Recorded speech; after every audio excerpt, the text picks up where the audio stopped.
হাত খালি তাই মমতার সামনে হাতছানি।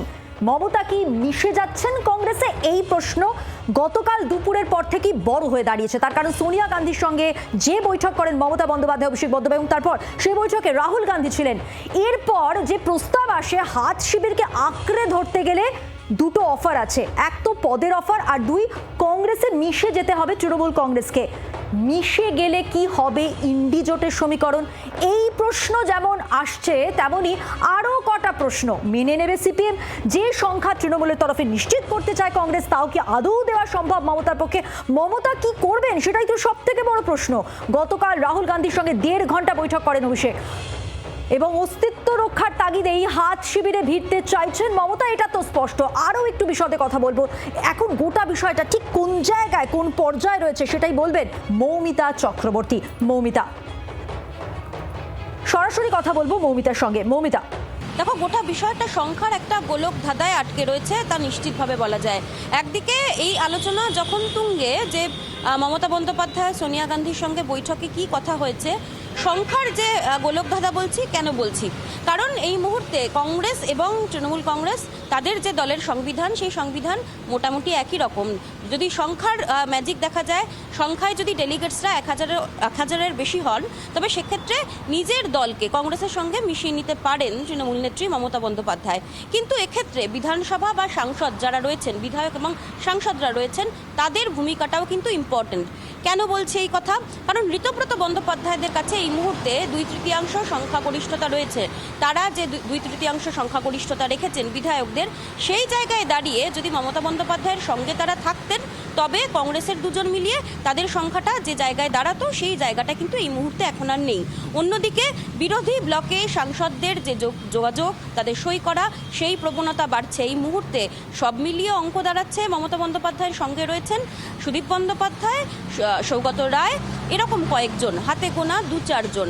সেক্ষেত্রে কংগ্রেসের লাভ কি হবে? কংগ্রেসের আদৌ লাভ হবে মমতা বন্দ্যোপাধ্যায়কে সঙ্গে রেখে, নাকি কংগ্রেসের এক্ষেত্রে আলটিমেটলি হাতে পেন্সিলই থেকে যাবে? মল্লিকার্জুন খাড়গের মতো একজন বর্ষিয়ান দলিত নেতা, তাকে কি বলি চড়াবেন আদৌ কংগ্রেস নেতৃত্ব? একাধিক প্রশ্ন, একাধিক জটিলতা কিন্তু রয়েছে। এবং বাকি প্রদেশ সভাপতিরা, তারাই বা কি কথা বলবেন? কারণ আজকে 11:30 থেকে বৈঠকও রয়েছে, এবং বাংলার নেতৃত্ব, বিশেষ করে অধীর রঞ্জন চৌধুরীর মতো নেতৃত্ব, তারা বিষয়টাকে ভালোভাবে মেনে নেবেন। অন্যদিকে এই বিষয়টা তো সব থেকে বড় হয়ে দাঁড়াচ্ছে মধুমন্তী, যে কংগ্রেস যদি মমতা বন্দ্যোপাধ্যায়কে সঙ্গে নেয়ও, সেক্ষেত্রে আখেরে কংগ্রেসের কি কোনো লাভ হবে? কংগ্রেসের চিরে ভিজবে না। কারণ এই মুহূর্তে প্রবল চাপে রয়েছেন মমতা বন্দ্যোপাধ্যায় নিজে।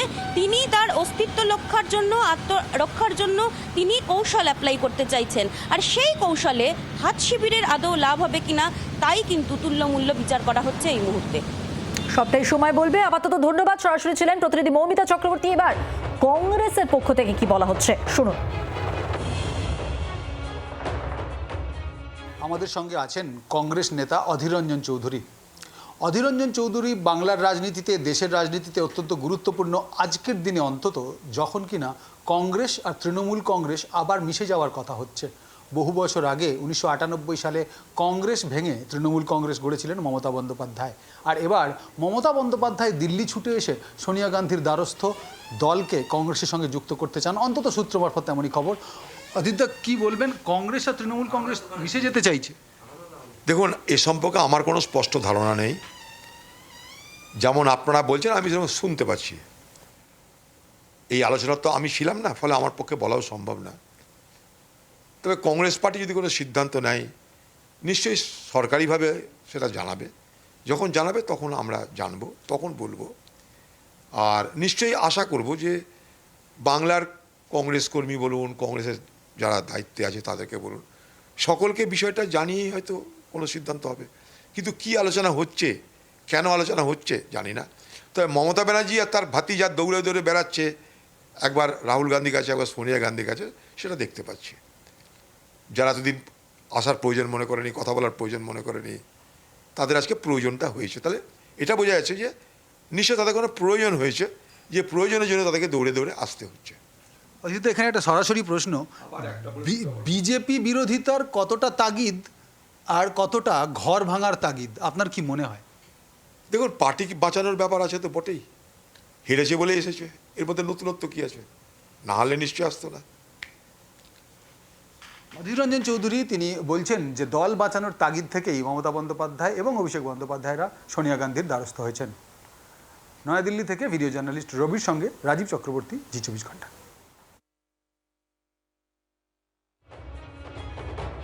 একটি রাজনৈতিক দল জন্মগ্রহণ করার 28 বছরের মধ্যেই পরাজিত হওয়ার 1 মাসের মধ্যেই ভেঙে চুরমার হয়ে যাবে, এটা কল্পনার অতীত ছিল।